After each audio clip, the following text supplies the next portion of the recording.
Hello and welcome. This presentation is the extended version of the presentation I gave at the European Association of Social Anthropologists at Stockholm University this past August. It's called Understanding the Rise of the 21st Century Flat Earth Movement from a Bundle of Popular Conspiracy Theories and Science Skepticism. So my objectives are to understand the modern flat earth movement from the inside, engaging personally some of its key proponents.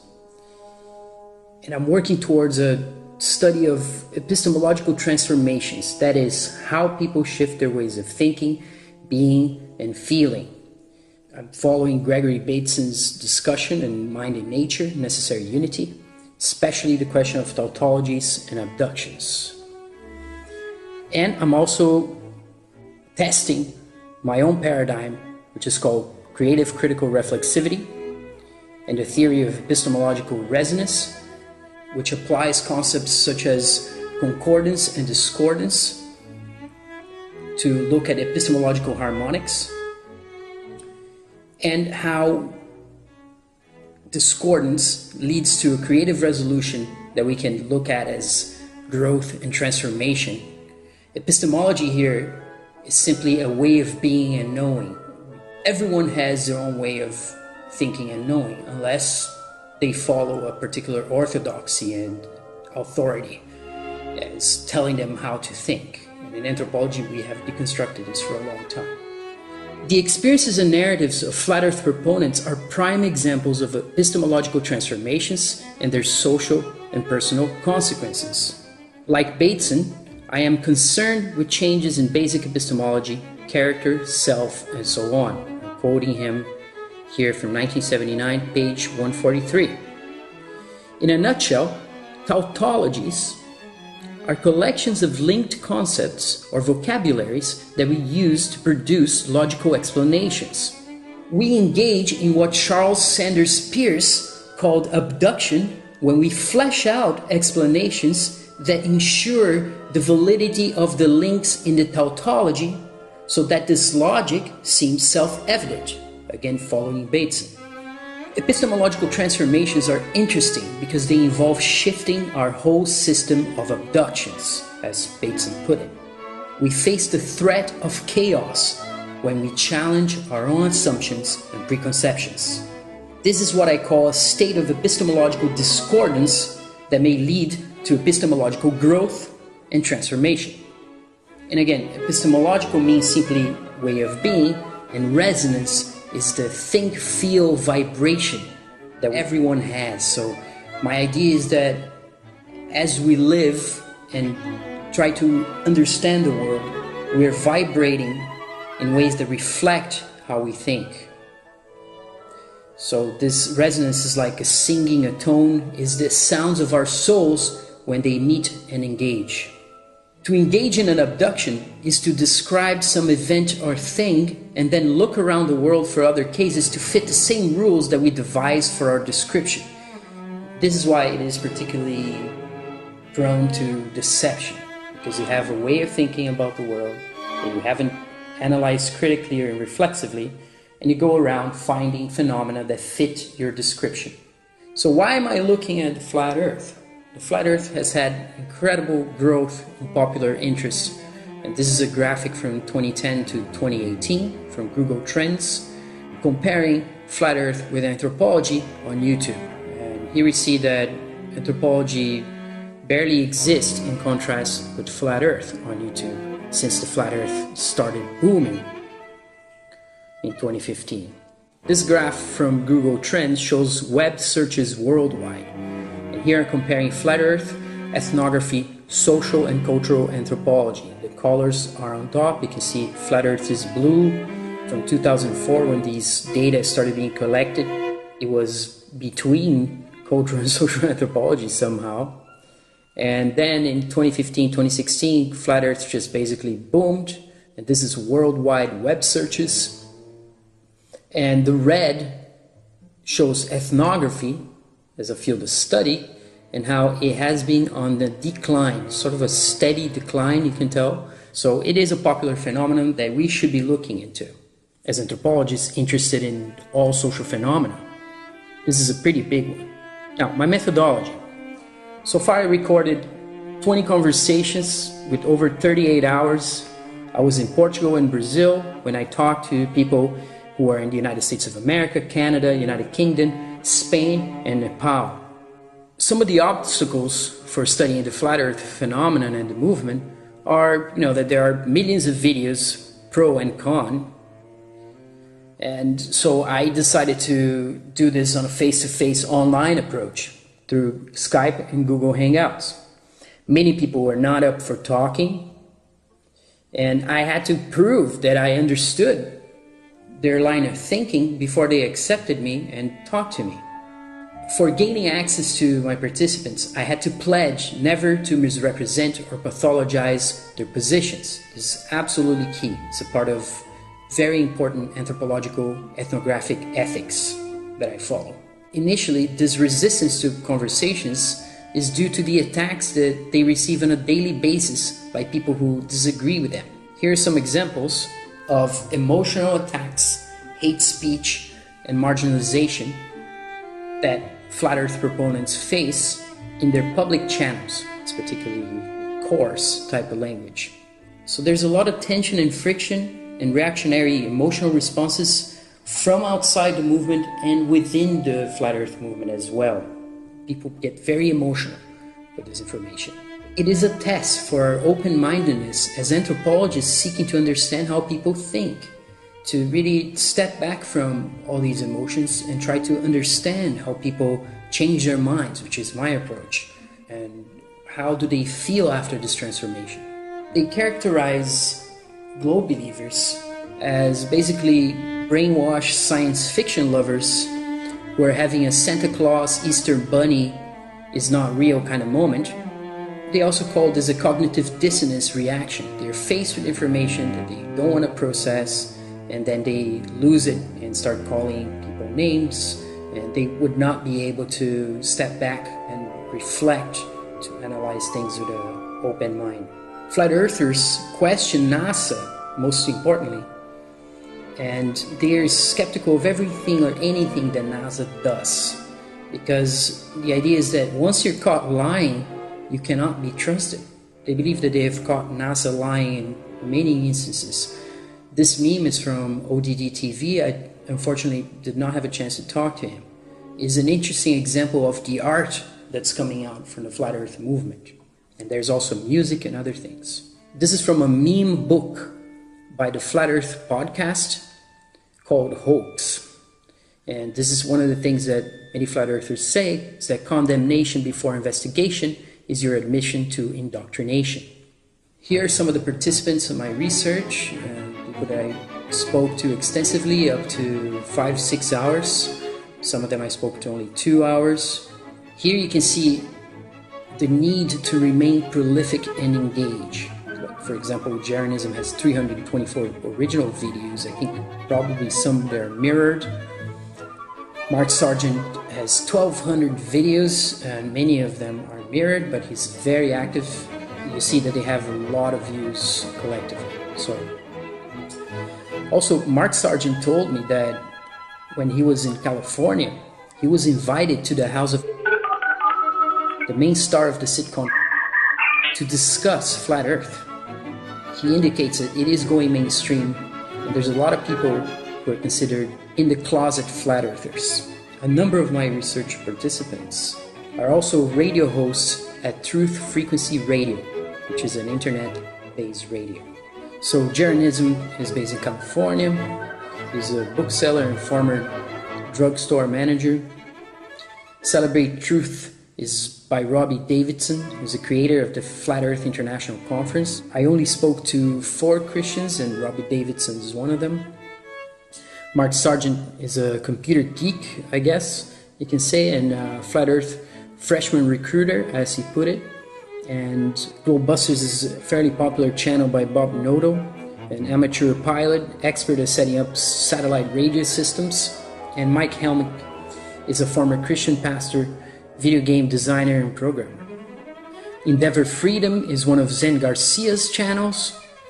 He has an Apache heritage, and He went on a vision quest, and he is an unconventional Christian that looks into many different ancient texts which he discusses online. And some of my conversations with Zen are online in his channel, Endeavor Freedom. Paul on the Plane does not reveal his full name. This is a reaction a lot of people in the Flat Earth have to protect their families, to protect their work. And he's also a radio host, and his series of videos focuses on faking space.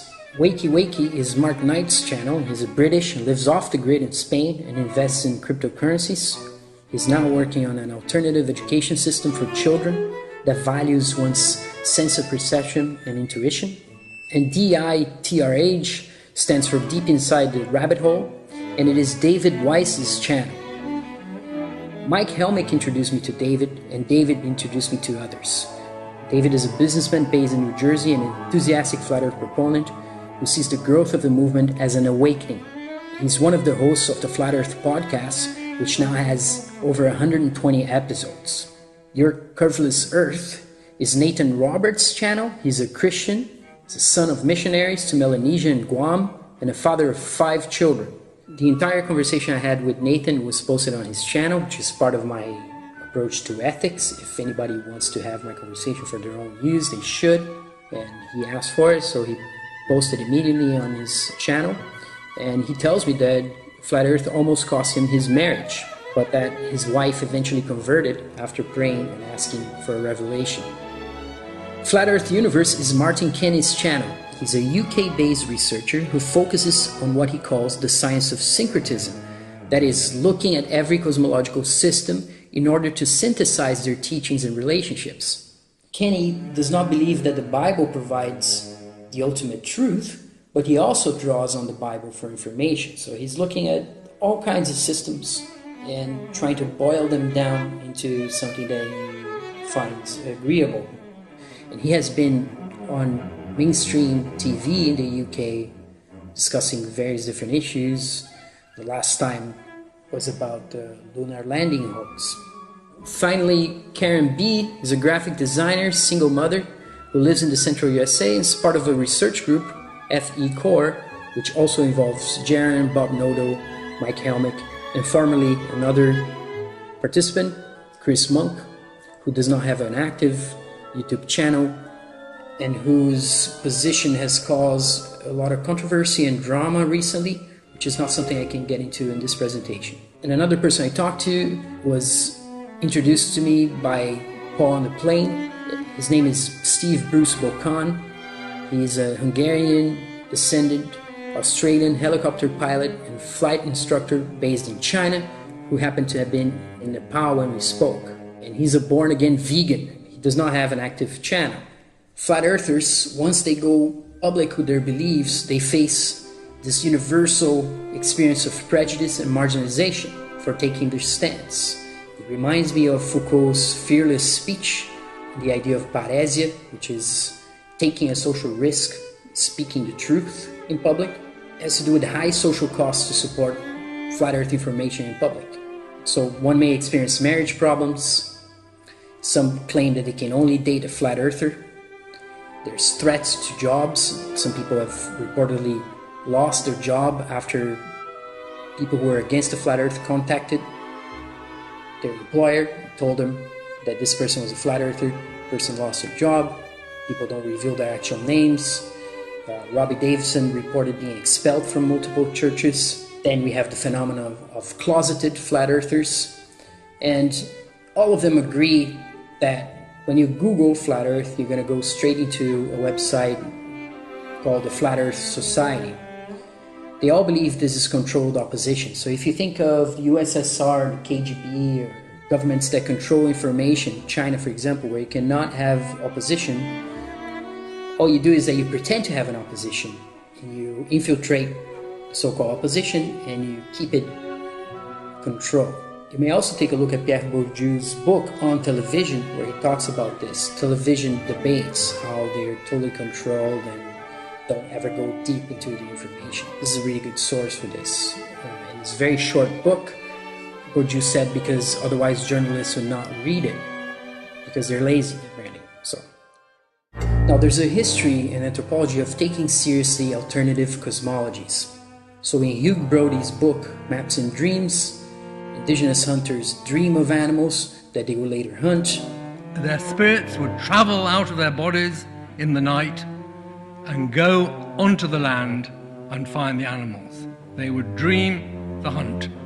UBC professor Bruce Miller received a visit from tribal ancestors in a dream that solved a land claims litigation case. You can read that in Extraordinary Anthropology. It's Bruce's edited volume alongside Jean-Guy Goulet. Professor Paul Nadasdy from Cornell, working among Cree hunters, also experienced a maimed rabbit giving itself to him as a gift after being half trapped in Paul's trap. So Paul set up a trap, the rabbit came into the trap, got hurt, managed to escape, and then he was trying to enter Paul's cabin and seemed to beg Paul to break its neck and take it. This is part of the cosmology of the Cree, that animals give themselves up to the hunter. Animals are not animals, they're persons. So they resist this language of managing and the practice of managing natural resources because these are people. Despite the ancient origin of these laws, animals continue to enforce them. They also continue to communicate with human people by speaking to them in dreams, visions, and the occasional waking encounter. Also, importantly, animals play an ongoing role in the political education of First Nation people by cultivating in them attitudes and interpersonal skills that they'll need if they're to assume their roles as fully competent adult members of a society that includes both humans and animal people. And also in the work of Julie Cruikshank, Do Glaciers Listen, we see the idea that geological features are alive and responsive, and that is taken seriously. And also, we know that in anthropology, Franz Boas did a lot of work against the scientism of his time, which was eugenics, racialized-based science, and he did so actually doing empirical research. And he was against all these evolutionary rationalities, which led in the United States to segregation, to the rise of the Nazi in Germany, the idea of a master race, and also we shouldn't forget the Tuskegee experiment, in which the United States government funded doctors to keep poor black Americans with syphilis so they could watch them die until the 70s. And then Clinton issued an apology. Right? So we know that science without reflexivity and without morality is very, very dangerous.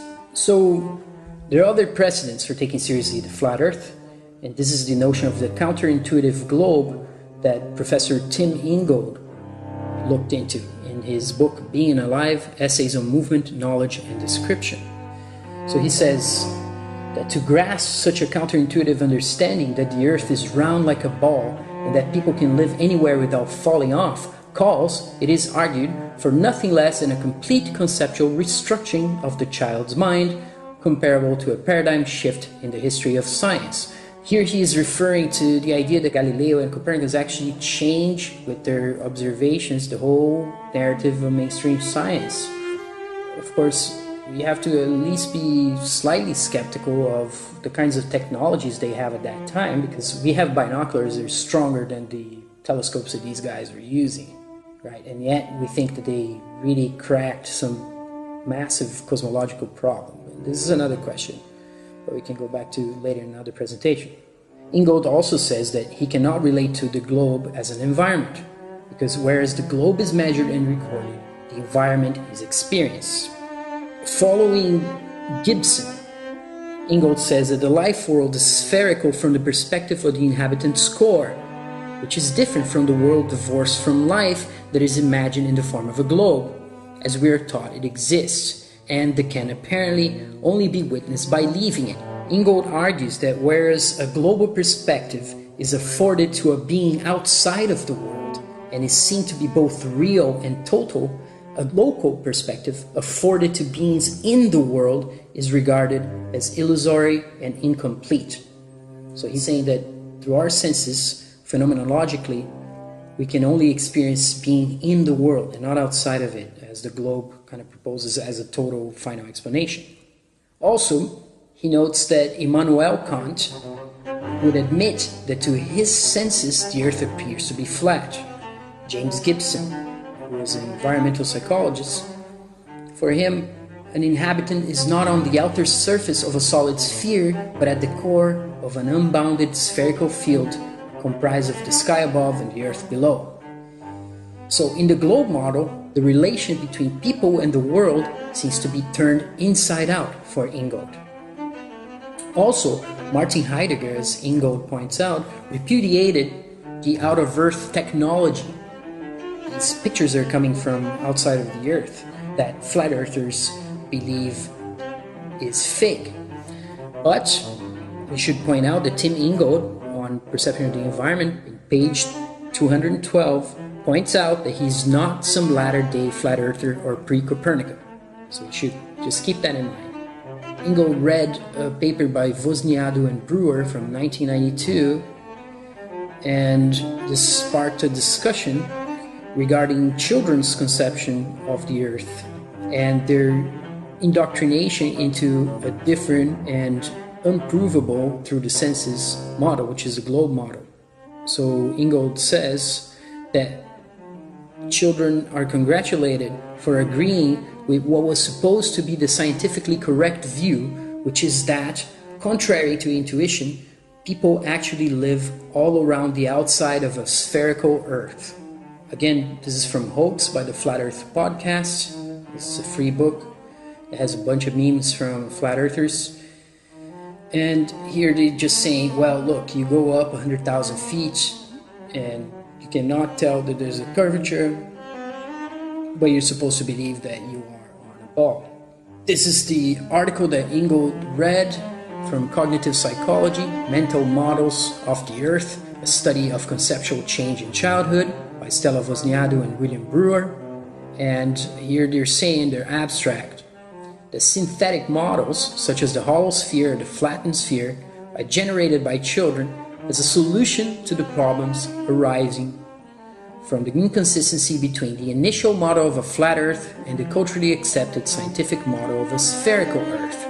So what's happening here is that children are going to school, they believe the world is what they see, what they feel, which is flat, stationary, but the teachers are telling them it isn't. There's people upside down in Australia, and as they get convinced by the teachers without any physical, personal, experientiable evidence, they create different models like the hollow sphere or flattened sphere. They come to understand that the Earth is a sphere only when the presuppositions that gave rise to their initial models have been reinterpreted. That's what Wozniacki and Brewer say, and this is a large paper. It's about 50 pages. In Anthropological Studies of Shamanism, this I'm referring to a book by Mircea Eliade, where he cites Knud Rasmussen's book from 1929, describing this phenomenon of the mystical light, night and distant vision. It is as if the house in which the shaman is suddenly rises. He sees far ahead of him through mountains, exactly as if the earth were one great plain, and his eyes could reach to the end of the earth. So, in shamanic experience, Eliade's book is a great example of this. You don't have a globe earth, you don't have a ball earth, you don't have a spinning ball earth. You have something completely different. You have the tree of life in the center, you have planes of existence, and it is a very complex book. It's a large book. It is outdated because it's from the late 50s, but it's still quite a source of information. Some of it's repetitive, but it is an incredible effort by Mircea Eliade, who actually lived here where I am in Portugal. Now, flat earth proponents, they evoke the idea of common senses to mean human sense perception and link reality to direct experience. They oppose the common sense of scientism, which is conformity to the pronouncements of self-ascribed scientific authorities, in particular theoretical physicists, astronomers, and NASA. For them, questioning science and making experiments is more scientific than accepting science textbook facts at face value. Michael Herzfeld, the anthropologist, also looked at common sense, and he argues that anthropologists are looking at different kinds of common sense from all around the world. But these common senses, if you will, are culturally based, they're linguistically expressed, they're kind of like the tautologies that I talked about in the working of abductions, if you remember in the beginning of the presentation. And the flat earth common sense is incompatible with what Herzfeld calls the evolutionary assumptions of the Victorian epistemology that is held to be common sense in much of the Western world today. So there's this reflexive move in flat earth thinking, that they have to look back how you learn what you learn, how you know what you know, and start questioning those presuppositions. This is very reflexive, anthropologically speaking. That's why it makes it quite interesting as a way of thinking. So they will tell you that the reason you cannot tell the earth is spinning, it is because it's not spinning. This is again appealing to the senses. As a child with a ball is a very interesting meme, very evocative. It's part of the kind of art that's been spawned by the flat earth movement since 2015 and continues to grow. They will tell you that they're conducting laser gyroscope tests, and they look at the Michelson-Morley experiment and Airy's failure experiment, supposedly prove that the earth is not spinning. Mainstream scientists would say otherwise. They have a different explanation for it. And again, if you don't do the experiment yourself, you cannot have your own conclusion. Now, what you're seeing here is a time-lapse photography of a rocket launch, and most, if not all, flat earthers do not believe that rockets are going into space. This photo is not by a flat earther, it's by somebody who documents rocket launches. And here you see that the rocket's doing a trajectory going down. It's still in view. It didn't go straight up. It went in an angle and it's coming down. So this is the rocket launch trajectory curves that they say proves that these rockets are not going into space. For flat earth researchers and NASA critics, the rocket should be going up and out of view, while for NASA believers, it is the spin of the earth that is causing the arc. Some people have looked at how children react to rocket launches, and this is the video that I'm going to show you right now. It's an edit I've made of a compilation of children and adults commenting on rocket launches that are happening in front of them. Let's take a look. Is that a plane or is it the rocket? Was that the rocket lifting off? Yep, that's it. That's a noise. I've never heard it before. It's drifting. That's bad. It's doing good so far. Is it? Is that what always happens? Does it always go like that? Yep. It looks bad to me. It's in space, or is it? Is that it? Yep, I think that's it. Oh no, it's going down! I did. It's going down! Peter, for Sandy, is it turning or is the earth spinning? It's not turning, the earth is spinning. That's going straight up, it's just the earth is turning, we're moving away from it. Is that what always happens? Does it always go like that? Yep. It looks bad to me. And here at the very end, you see that the rocket is obviously going down. So from the child's perspective, it is going down. It's not going into space. It looks bad to me. But the adults, of course, they are saying that the earth is spinning and causing this to happen. So flat earthers would say that if it was going into space, it should disappear from your view, going straight up, and not make a turn supposedly around the earth. Another issue here is that this parable here would have to be corresponding to the curvature of the earth, and the clouds are going down in the horizon in the distance. They would have to also be respecting this curve and turning around. So these spontaneous reactions of children, and you saw before, children basically screaming, it's going down. They see it coming down, and they say it's coming down. But the adults say, they laugh and they say, no, it's just spin of the earth. So children are very skeptical. They doubt that these rockets are going to space. They think that the rockets are falling, while the adults interpret what they see as the spin of the earth and the rocket going straight up. Now, in constructing the flat earth story, people are using personal observations and tests. They're making selective critiques of mainstream science, and they're linking various truther conspiracy narratives in different personal ways. There are various heterodox positions, so you can't just say they're all like this, or they're all stupid, or they're all... because they will tell you that they've been on the other side. They were globe believers. They were believers in space travel, hyperdrive, anything you see in Star Trek and Star Wars. And they turn around to say these are propaganda sources.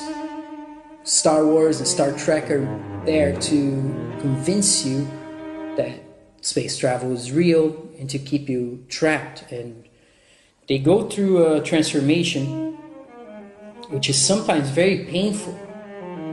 And on the other side, they feel light and free. So you see this a lot in how they explain their transformations. All of them in my sample are pro-science and anti-scientism. I don't think there's a leader or an orthodoxy in the flat earth movement. You have at the same time religious and secular flat earth believers. Many of them believe in something spiritual, a spiritual essence. Many of them believe the earth is created.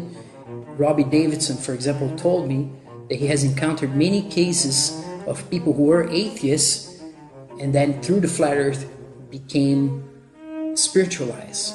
There's one flat earth proponent, this guy called Eric Dubay, an American yoga teacher based in Thailand, and he is usually repudiated for his pro-Hitler, anti-Zionism, hollow hoax or anti-Semite positions and attacks on other flat earthers as shills. Shills is this language of shaming or mistrust or distrust that exists within the flat earth movement that people accuse each other of being. They say they're being paid by the government to be there and all sorts of other things that some people call paranoia, some people call twitchy. Most of the people in my sample, they do not agree with these extreme views of Eric Dubay. And some actually lamented the fact that Dubay did not keep them out of the flat earth discussion. So next I will consider a selection of converging narratives that I called in this abstract for this conference presentation, a conspiracy bundle. And later some examples and what the flat earth proponents consider to be evidence.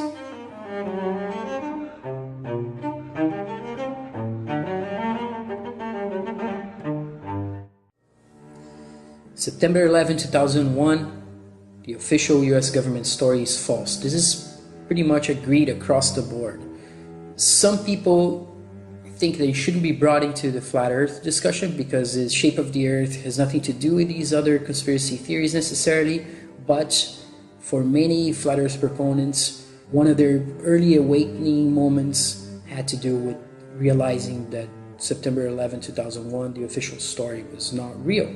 They believe that the mass media is controlled. There are scholarly sources for this, and Manufacturing Consent, for example, from 1988, by Edward S. Herman and Noam Chomsky, talks about editorial bias, the switch between anti-communism into the war of terror, and the buying off of all the media companies. It's a classic book. One of my participants claimed that he was working for AMAC, which is a contractor, and that AMAC were involved in fitting the World Trade Center towers with explosives. They had a contract, he says. He says that he received a threat to his family, and later he had a near-death experience and his whole life changed. This is another universal belief among flat earthers that the Apollo missions and the lunar landings were faked, that NASA is a production company, that there has been weather manipulation and geoengineering without consent from people, and this has been in the United States Congress actually. There are so-called scientists saying that they should be spraying aerosols in the atmosphere to reflect sun rays. You can see here just the documents from the United States Congress. Many flat earthers are against the idea of aliens. They think it is something concocted by the government to keep people afraid. They also do not believe that there is an outer space in the way it's been told by, say, Carl Sagan or Neil deGrasse Tyson or Michio Kaku. They do not believe in ancient aliens, but some of them think that extraterrestrials are in lands beyond the Earth, but on the same plane as the Earth. One of my participants sent me this patent that you can find. You can just search and find it and read for yourself. You can see here on the left side, the classification is a directed energy weapon, a device that directs a beam of high energy content towards a target for incapacitating or destroying the target. It is also used for deceiving or protecting, which is kind of interesting use of doublethink. Many flat earthers believe that Dr. Judy Wood's Where Did the Towers Go? Evidence of Directed Free Energy Technology on 9/11 is a very important book. They talk about Building 7, controlled demolition, and many of them are also no-planers. This is the idea that the planes that people saw in the mass media were put there by graphics, computer graphics, 3D modeling. And they will say that the plane should have fallen outside the building. They can never have penetrated. And one particular piece of data that they show, it's from a helicopter in the distance. It zooms into the building. The plane comes in. The building explodes. And then the plane comes out the other side of the building. The nose of the plane comes out looking exactly the same as it came in. And there's people do a pixel analysis, put a pixel next to another. They grab the nose of the plane coming in and the nose of the plane coming out, and it looks exactly the same. So they say that the plane could not have possibly gone through the whole building like that. The steel should have destroyed the plane before it could go through the building. It's like throwing an egg on the wall and imagining that the egg's going to go through the wall. So that's kind of, in a nutshell, the no-planar position. And there's some other evidence that they show. Now, back to the conspiracy bundle. What else? There are secret societies in government, Illuminati, so-called Illuminati, and Masons, that there are Easter eggs in Hollywood films, and this is some of the most intriguing, very interesting sort of symbolic theories. Easter egg is the idea that something is hidden, that when you find it, it tells you a secret. There's a recent film by Steven Spielberg in which the main theme is Easter eggs of the whole film. Rockets are going nowhere. I covered this. Von Braun was a Nazi. He was responsible for deaths of many people in a death camp where he produced a rocket that was then launched into London in Belgium. And then he was taken by the United States, promoted by Disney, and he was pardoned or forgiven because he sent humans to the moon, supposedly. Therefore, it's okay if you killed a lot of people in Nazi Germany. That is the narrative that NASA presents for children, and this is something that Jaron from Jaronism has covered, and that it is in one of my 2 videos before I made this presentation about the flat earth, the video that has Darth Vader and Noam Chomsky talking. Now, SpaceX is fake, they say, including the orbiting Tesla car. We're going to look into some of that.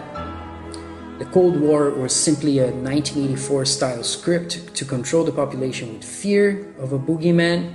Now that has been transferred to terrorists. They were communists at the time, then they were terrorists, North Korea, or whatever you have in the mainstream media, to keep the population afraid and dependent on the government. That's the idea. Now there's a division in this other question, whether dinosaurs are real or a hoax, or if dinosaurs are more recent than previously thought. So some flat earthers think that dinosaurs are definitely a hoax. Others think that they were real and they cohabited with humans. And some believe the mainstream story that there were dinosaurs hundreds of millions of years ago, because that is not relevant to whether you can see the curvature on the earth or whether or not you can see too far ocean level or by a lake. So if you can see 50 miles away the shoreline of another place, you couldn't be on a curved sphere because that place should have been under the curvature. And this is by far the most common test that people are making in this movement. Now, to the question of Easter eggs. So as I said, it's a theory that there are clues hidden on films about various conspiracies, including 9/11 and the moon landings. One of the most important films that supposedly has these clues is Stanley Kubrick's 1980 adaptation of Stephen King's The Shining. There are several changes to the original book. For instance, there's an autobiographical element to the book that then gets transferred from Stephen King to Kubrick. So the idea here is that Stephen King is writing about himself and Kubrick was also writing about himself, and therefore he modified the novel in ways that pissed off Stephen King, because Stephen King hated the film. And this is part of the thematic that appears in Steven Spielberg's film Ready Player One from this year, which points to Kubrick's adaptation of The Shining. So there's a whole scene which involves finding a clue, an Easter egg, going inside the set of The Shining and going through some of the modifications actually from The Shining that Kubrick did. So the first thing they do in the Ready Player One is go into where the typewriter is, which in Kubrick's Shining says, "All work and no play makes Jack a dull boy." That is not in the book whatsoever, in the Shining book. There is no typewriter scene, which is the most important scene in Kubrick's film. In Spielberg's film, the typewriter is spewing keys for some reason, as if pointing to the idea that the typewriter in Kubrick's film is a key for decoding something. The theory regarding the Easter eggs in Kubrick's Shining is that the typewriter that's writing the word all, A-L-L, is also writing the signal A-1-1 as Apollo 11, because the 1 and the L looks very similar in those typewriters. So the idea is that Apollo 11 work and no play is making Jack a dull boy, and Jack is Kubrick. Just as in The Shining, Jack is Stephen. He's a former high school English teacher who's writing a play. And Stephen King has admitted to this being autobiographical, but in The Shining book, Jack is writing a play and is developing that play through the book. How do you like it? In Steven Spielberg's film, you also see room 237. In Stephen King's novel, there is no room 237. The room has a different number. And in Kubrick's film, of course, the boy, Danny, gets up wearing a Apollo 11 sweater and walks into this room 237, which has an anagram as well. It's Moon Room, has an N on it. You can see the tag. So it's room N, which you can make the words, you can turn it into Moon Room. 237 was the supposed distance between the Earth and the Moon at the time. Now it's been updated to 240,000 miles. Another example of an Easter egg in a Hollywood film is in the movie The Matrix from 1999, which we're going to take a look at right now, what it is. In this scene, we're going to look at Neo's passport expiry date, which only appears in the film if you're watching the film very quickly for 1 second or so. So you have to stop it, you have to flip it around and take a look at the dates to see what they are. And this is part of the theory of Easter eggs in films. You have a social security number, you pay your taxes, and you help your landlady carry out her garbage. Here it comes. You take a look. It is September 11th, 2001. That's the expiry date of his passport. Of course, the connection that the Easter egg theory would make is that, yeah, travel became much more difficult after the events of September 11, 2001. But this film is from 1999. So the idea here is that somebody had foreknowledge of the events of 9/11 and managed to put them inside this film. Ready Player One, this is another example of an Easter egg. In the left, you have the pentagram in the poster by the band Rush, and the numbers there, you get 33, which is 33rd degree Masonic number. The Easter eggers here would also look at the Saturn, being a cult of Saturn that seems to appear everywhere in so-called Illuminati-controlled images. And on the dartboard, you see that one shadow is falling on the 9 from the dart, and another is falling on the 11, perhaps symbolizing the two planes for 9/11. And the dartboard is similar to the United Nations symbol that's also divided in 33 parts, if you count the center. 4 times 8 plus 1, 33, which is, for many flat earthers, the map of the actual Earth, with this reef that's around it. Supposedly symbolizes the Antarctica, which is a place that nobody can really go nor cross, and that would be the outer limit of the flat Earth. And there's also no consensus on this. A lot of people in the flat Earth movement do not believe that the Antarctic is this barrier. Some do. It is more controversy. Here's another meme from the Hoax book by the Flat Earth podcast, and they're saying that NASA makes these productions, seem very excited about everything they do, and people believe it because it's part of their national identity. And NASA has a budget of $50+ million per day, which is part of the motivation. And they're there to conduct this mission of nationalism and identity control.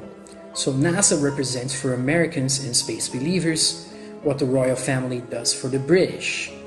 Both are myths of national identity and superiority, symbols of imperialism and exploration. The rhetoric of exploration and colonialism are intimately interlinked. NASA always talks about Columbus, how Columbus changed the world and made the world much bigger, brought civilization to America, when the reality of that story we know from anthropology is that they came and killed a lot of people, caused close to a genocide, and indigenous peoples are still suffering the consequences from that move by Columbus. So flat earthers will say that NASA is a US defense agency, which is true if you look it up. NASA is constantly promoting what is called STEM, science, technology, engineering, and math for children. NASA is continuously targeting children. And they say that other space agencies are following NASA's model for compartmentalization of information, which is called need to know, and guidance using computer-generated graphics and augmented reality. Here's another meme from Hoax by the Flat Earth podcast, where a landscape that is supposedly in Mars looks very similar to a landscape from Greenland. And this is the idea that NASA is not going anywhere, they're not going to Mars. They're basically taking these rovers to isolated places around the Earth. Devon Island's one place, Greenland's another. And they are then processing these images, putting an orange filter on them, and pretending they're on Mars.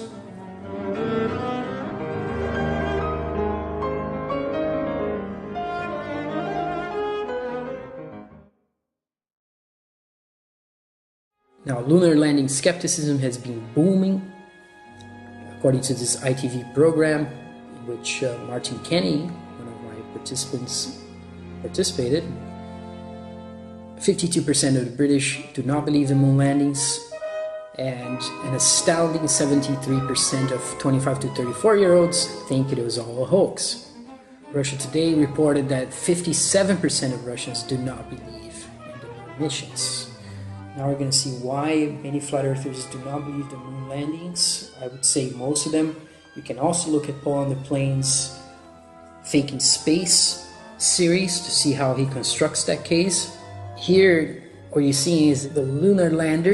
If you zoom it up, you can go find a photo from NASA. They're saying that if you look it up very closely, this thing couldn't possibly resist the pressures that you're supposed to be holding against in the vacuum.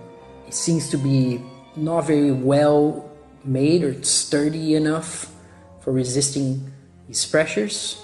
And flat earthers would make a comparison with submarines and the ISS, for example, that submarines do not have components on the outside, whereas the International Space Station has astronauts going outside and turning boats, and the suits the astronauts are using are tested under the water and then taken to space, which for the flat earthers doesn't make any sense. Water, you're having external pressure, and in a vacuum space you have the opposite. You have something sucking you out.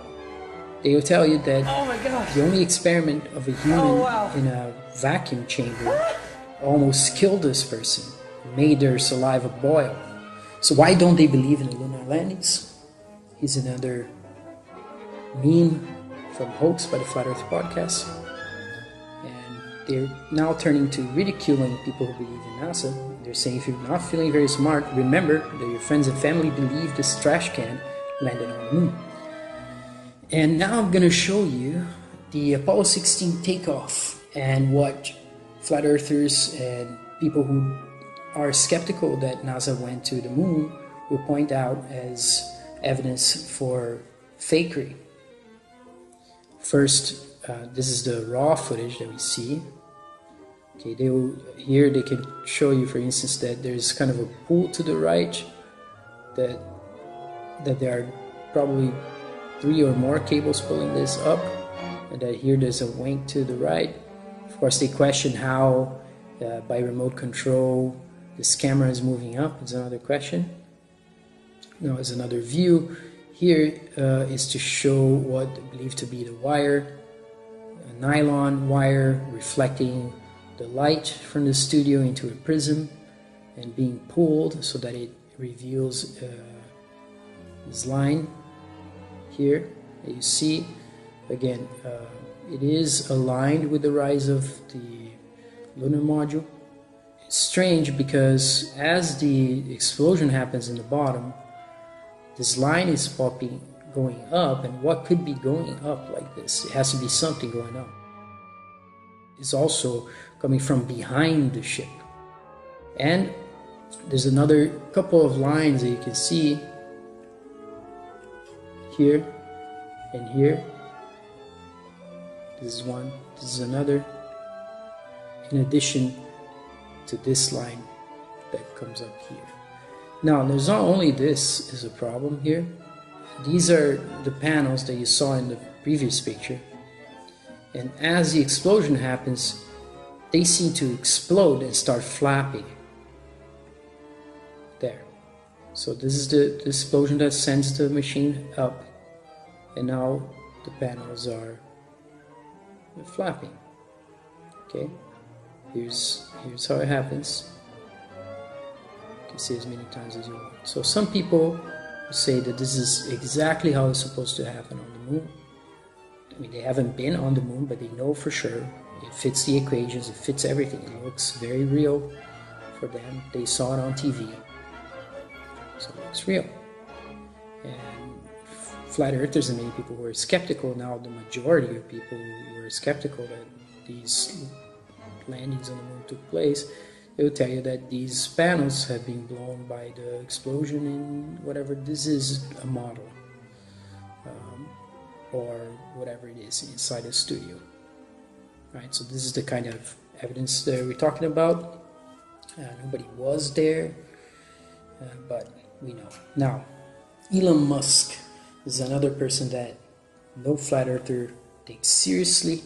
Here he's being asked, what did Falcon Heavy teach you? And then later he's going to say something which seems very close to doublethink logic from 1984, straight out of 1984. He says, you can tell it's real because it looks so fake. And there's this concept in 1984, prolif feed, feeding the proletariat, which is a newspeak term that means that there's entertainment being tossed into the masses to keep them controlled and mild and subjected to authority. This seems to be pointing into that direction. Let's see what he says. Falcon Heavy teach you? Teaches, I guess, told me like crazy things can come true.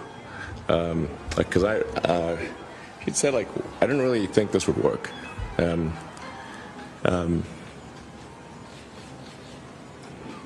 How long will we be getting live views, do you think, from the car? Well, I think it looks so ridiculous and impossible. And you can tell it's real because it looks so fake, honestly. We'd have way better CGI if it was fake. The idea is that it would look more real if it was fake, and that it has to be real because it looks so fake. So it is very close to doublethink logic. It is doublethink logic. I guess you can agree with this. Elon Musk is not the most eloquent spokesperson. Another thing that flat earthers will point out here is that you're seeing this rocket going down right here. But it's supposed to be going up in space. It's still visible. It is going down from the perspective of the observer. It wasn't here. Here it seemed to be going up. There's an arch. Obviously they cut this. But even in this small time, you can see it turning down. And then you get a different perspective on it. And it's definitely going down from the observer's perspective. But it's supposed to be going into space. And if you watch these launches, you're going to see that when it starts coming down and getting out of view, then you get a CGI animation that shows what the rocket's supposed to be doing. There's a realist position against these space missions in Elon Musk and SpaceX and NASA that says we have so many social problems in the world. People cannot barely have water to drink. People are starving. People are dying. And still these guys are sending cars into space. They're looking for water on Mars. But what about people here on the Earth? To finish, I'd like to say that the framework of conspiracy and pseudoscience is derogatory. These are derogatory terms. They're meant to silence critiques, dissent to orthodox positions, and interpretive diversity. Conspiracy simply means breathing together, denoting plans for action held in secret. Most capitalist companies operate this way, which is the basis for non-disclosure agreements. In antiquity, you have the great work by Cicero in Catilinam, which is about a conspiracy to kill him. And it is a genius work that actually shows how Catilina's conspiracy was discovered through census, signs that one could read in the population and one could feel. So that's a work I highly recommend in Latin from the great author Cicero, who got his head cut off and his hands cut off and sent to the Senate in Rome. Of course, those who claim for themselves the authority to ascribe to others the pseudoscience label are not reflexive nor humble regarding their own claims to objectivity and truth. Indigenous cosmologies have also received the pseudoscience label, which should make a lot of social and cultural anthropologists skeptical, but very few social and cultural anthropologists have actually had the courage or the depth of thinking to deconstruct the mainstream narrative that starts with Copernicus and Galileo and Newton. They basically accept that as part of their belief in the science apparatus, this naturalistic sort of science. Even though many of them are skeptical of Darwinian theory, because we know that eugenics and racism came out of Darwinian ways of thinking, and it still has an effect on minorities and other populations. So the final question is, how do we know what we know? Do we just know we don't know? And this is my position. I just know that I don't know, echoing Socrates' statement that we just don't know. It's this ultimate aporia. If we're not traveling into space ourselves, how can we make a claim that is actually there? Now, anthropology and scientism. As Michael Herzfeld wrote recently, scientism is a rhetoric that evokes science as its source of authority, and which paradoxically occludes recognition of its own context of production. Scientism is also linked to this language of objectivism, involves the use of scientific sounding terms and claims with effects that deflect attention away from the failure of objectivist logic. The rhetoric of numbers is employed, mathematicization, that encourages the semblance of rigid fact and a symbolism of purity. So this is part of Herzfeld's argument regarding scientism, that he uses math to pretend that math is free from values and pure. And according to Anna Grimshaw, scientism seeks accumulation of scientific knowledge that supposedly renders the world knowable. But ethnographic understanding, which is what I'm trying to do here, is a process of interrogation that disrupts conventional ways of knowing the world and involves transformations and intense moments of personal revelation. These are the motions that we're told are happening in the solar system. So the sun is going at 660,000 miles an hour in one direction. The earth is going around the sun at 66,000 miles an hour. All the planets are going, and yet the stars remain the same when you look at the stars throughout the year. So Polaris doesn't change position, even though mainstream science is telling you that it will change in 4,000 years, which none of us will be here to verify. Some people will say that NASA has pictures of the Earth from space. This is one of the pictures, but when you look closely, you're going to see that whoever made this photo used the clone tool on Photoshop to basically copy and paste a cloud in another place. So you see the repetitions here. Unless you think that clouds in the sky repeat themselves precisely. If you think that the clouds are different in the sky when you look at them, this would not be possible. So this could only be possible as a real image from the Earth, a real photograph from the Earth, if the clouds actually repeat themselves precisely, which is not what happens. Many flat earthers believe that satellites are not real, it's a fraud, and they will point out that the internet and other communications are carried via an extensive submarine cable system, which it is true. You can go and look it up. The internet is connected through submarine cables. The TAT-14 system is a ring system, so if you lose one cable, you can route your traffic the other way around and still reach your end target. But also more globally, you have a number of cable routes connecting the same continents. If one cable is down, you still have several other routes. Not satellites. Here again, flat earthers are making fun of globe believers who think that there's all these satellites in space, thousands and thousands and thousands of satellites.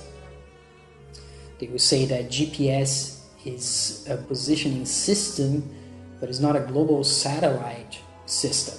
It is all ground-based, based on radar and triangulation. Just good old radio. Many flat earthers are against the conventional vision of gravity. The idea here is that there are clouds up in the air, they're quite heavy, but they stay aloft, and helium goes up. It forces things to go up. Whereas in the gravity theory, the mass of the Earth should be sucking everything that's less massive towards it and not letting things like smoke and dust go up in the sky. Because the dust particle is so small, it should be attracted to the Earth. And for them, the fact that it's not points to the idea that there's an up and a down, and lightness makes you go up and heaviness makes you go down.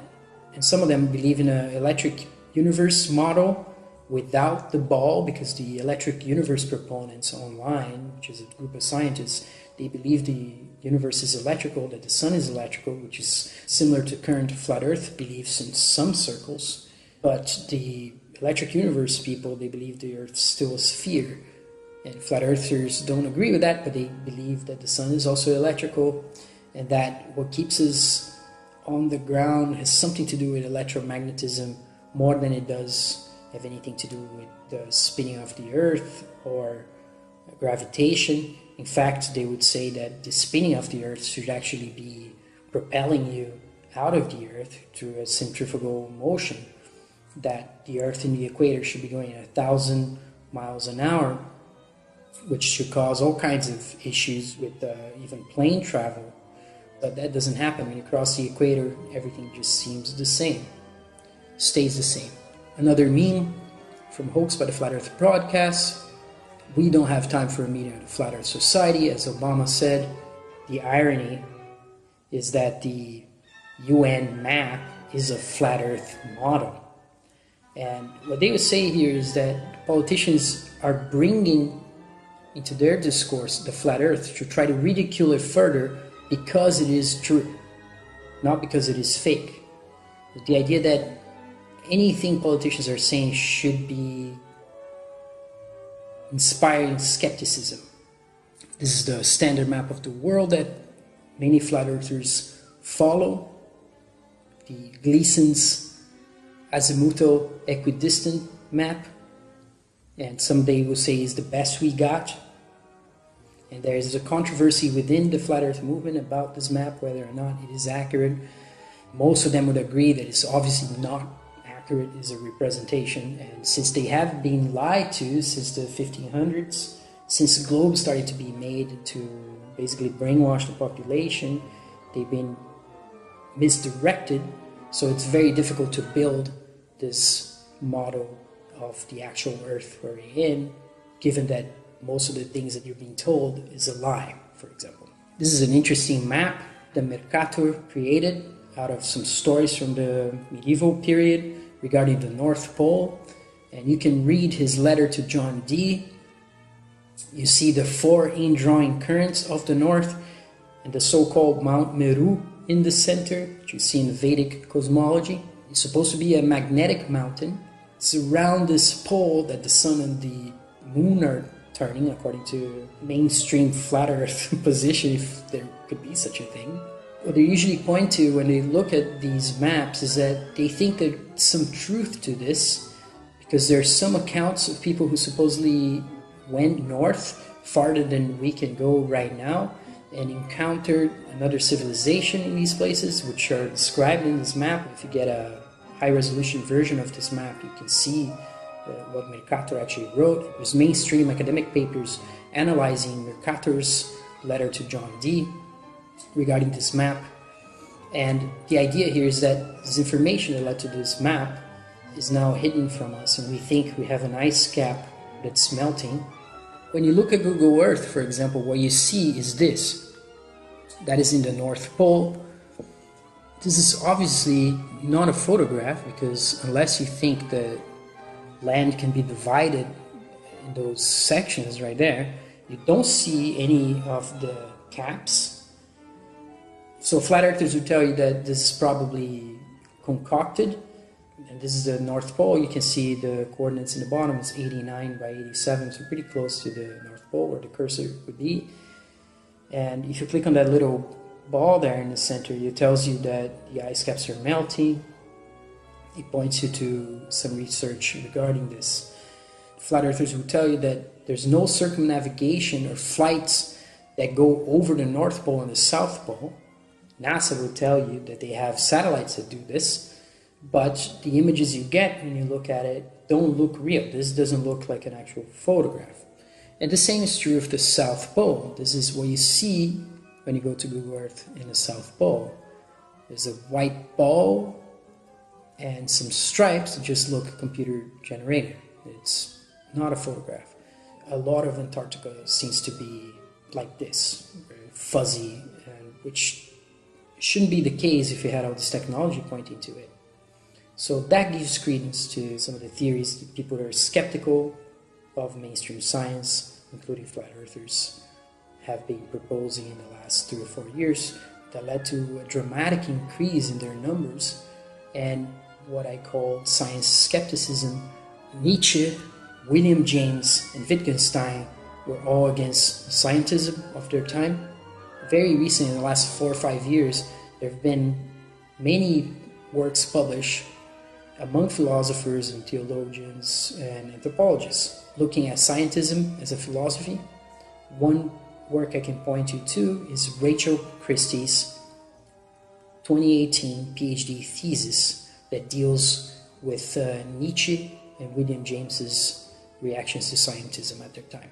So thank you very much, and next time we're going to look at what my participants have been saying from our conversations. Conversations are sometimes very long, up to 3 hours, so I'm going to do the work of cutting them down for proper consumption. So thank you very much.